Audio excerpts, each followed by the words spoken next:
workshop. This is the first awareness activation offered to you by the Blue Colibri NGO. This short workshop is designed to educate employees and employers on how to prevent mental illness in the work environment, but also support those who suffer from mental health conditions. We'll examine briefly 4 modules: understanding mental health, identifying and addressing stigma, supportive workplace, and self-care. Feel free to take a break if you need to note anything down or just to take a breath. You'll find a worksheet at the online page of Blue Colibri to accommodate your learning. Let's begin. The term mental health refers to a state of mental well-being, and it affects how we think, feel, and behave. Having to spend the majority of our time daily at work, it's essential to recognize the influence such a social environment has on us. Important aspects of work environment are naturally the physical space, that is the size, layout, and location, but also the available facilities of a workplace. Another aspect is company culture, the way a company and its employees operate, including behaviors that denote the dynamics within, such as employees' perspective of company leaders and what the organization values.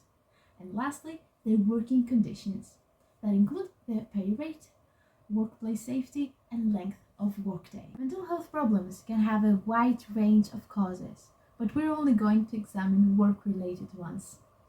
There are 2 ways of safeguarding the mental health of employees. First is preventive, and second is supportive. Let's discuss further. Being constantly exposed to unmanageable pressure is proven to lead to both physical and psychological damage, including anxiety and depression. That's a case that requires preventive methods. However, there will be some employees that have a pre-existing physical or mental health condition when recruited, and work can actually aggravate this condition.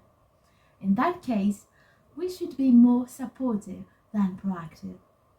A research on 2011 showed that the most frequent disorders of adults in European countries are anxiety disorders, insomnia, major depressive disorder, which is found to be the most disabling condition. Anxiety disorder is characterized by feelings of fatigue, restlessness, difficulty in concentrating, while in some cases sleep problems, and unexplainable pains.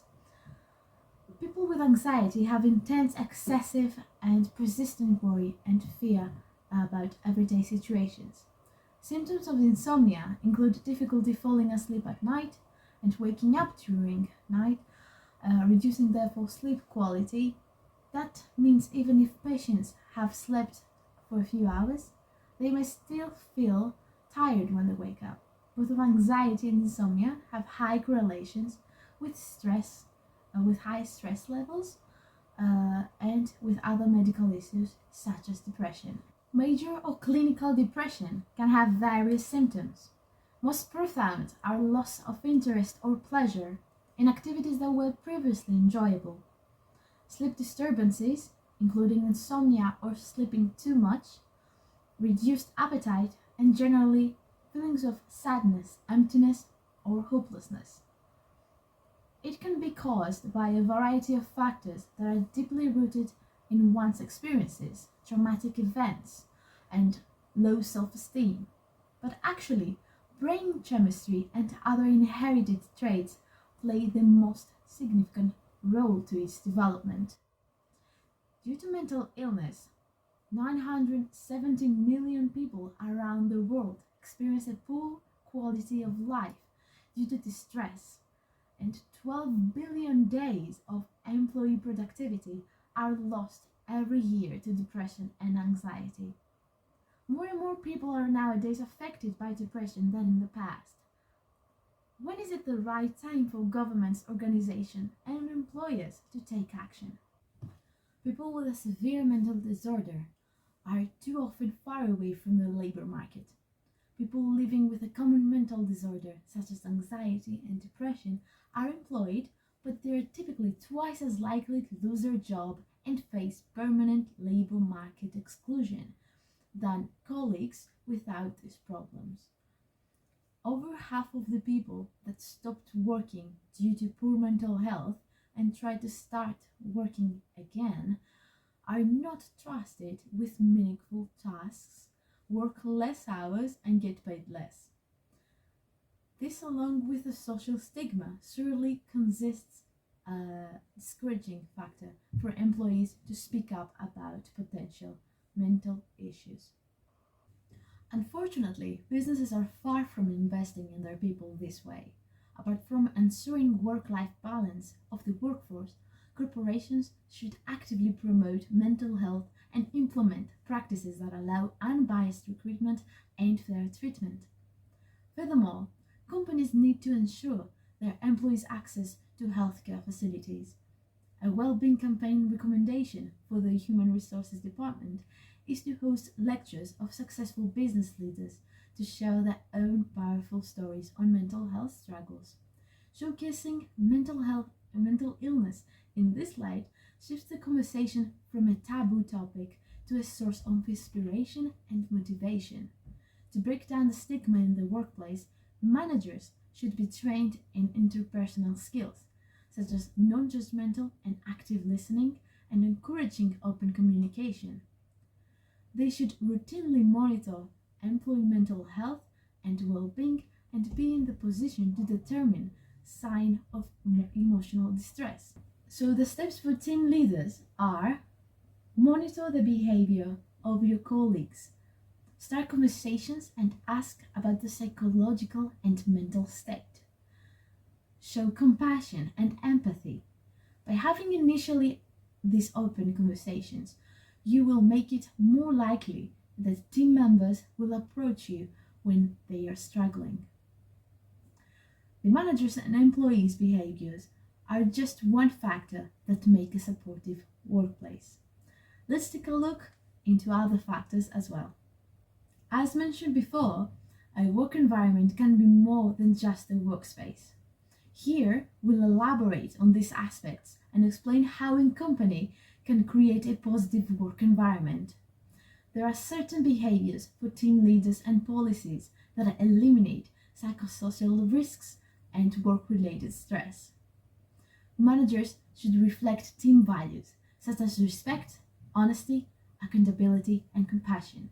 They need to foster a corporate culture that enhances individual creativity and dialogue. Usually, team members mirror such behaviors, so that's the quickest way to instill team core values. They should promote employee well-being by expressing empathy and understanding for the physical and mental health of employees. Managers help create a work environment that reduces stress, boosts energy levels, and inspires team collaboration.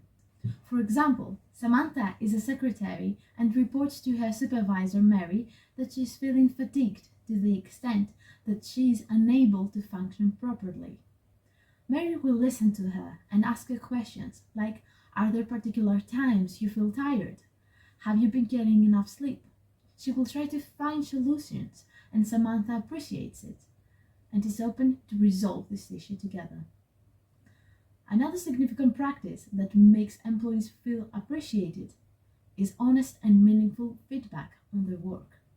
For instance, did you know breaks keep workers focused and engaged in their work, which enables them to complete their tasks more accurately with fewer errors? How many times have you skipped lunch to keep on working?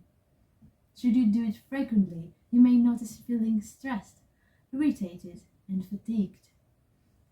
Therefore, company cultures that don't support taking breaks even on days with heavy workloads don't prioritize their employees' health, who may possibly quit given the opportunity.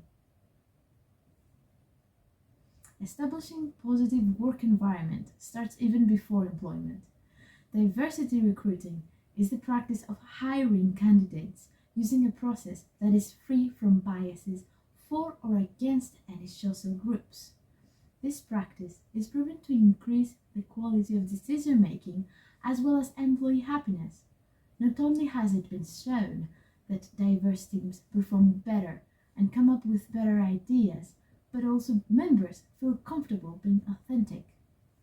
Moreover, having to work in a new organization can be really stressful.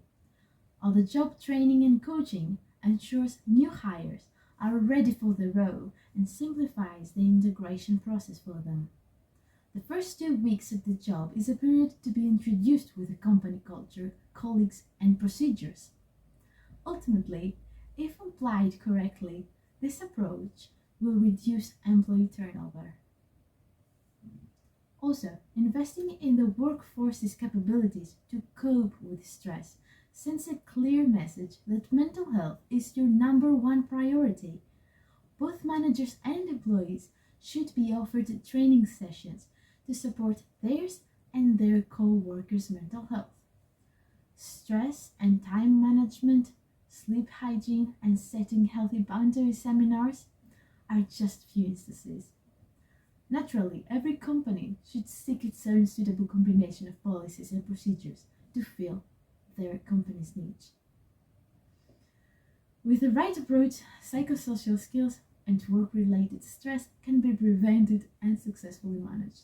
Self-care is essential for maintaining good mental health, particularly for employees who face high levels of stress and pressure in their jobs.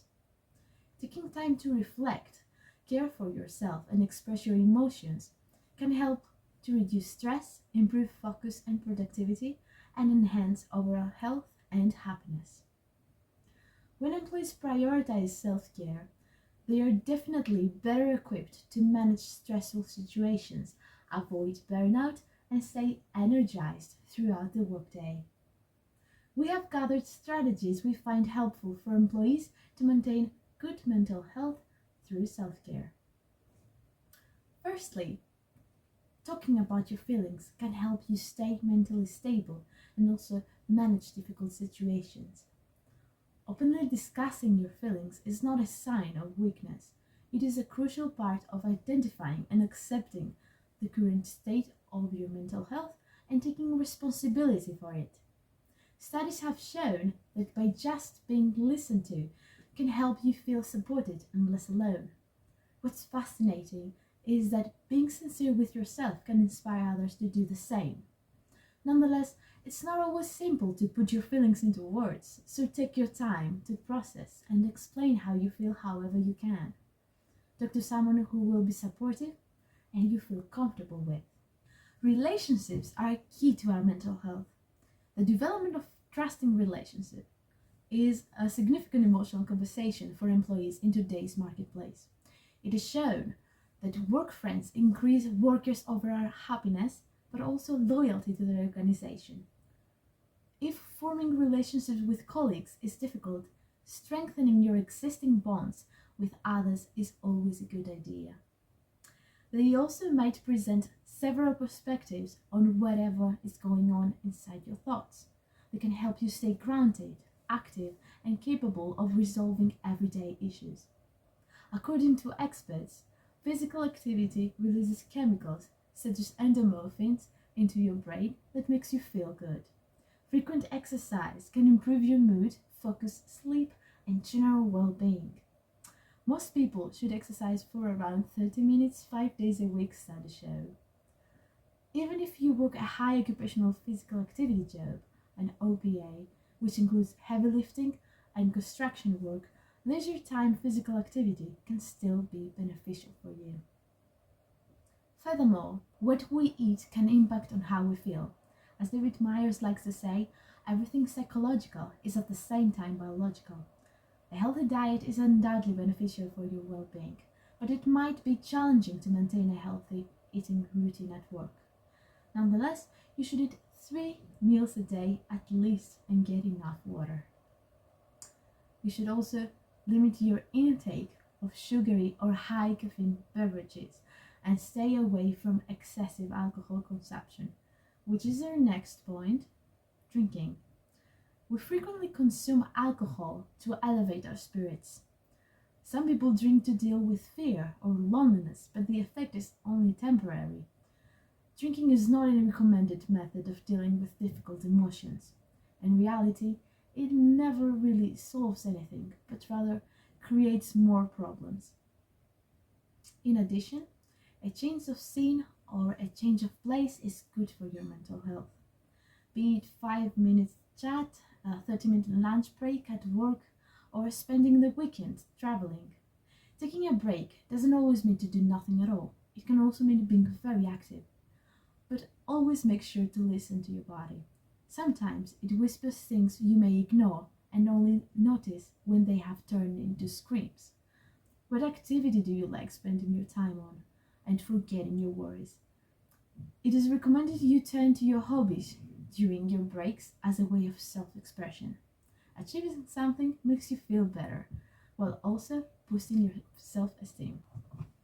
That's a wrap. You have learned a lot about mental health at the workplace. Now here are some questions for you. What is mental health? How can you preserve it in a work environment? What are the roles of employers and managers in all this? Don't forget to assess what you've learned in the worksheet below in the description.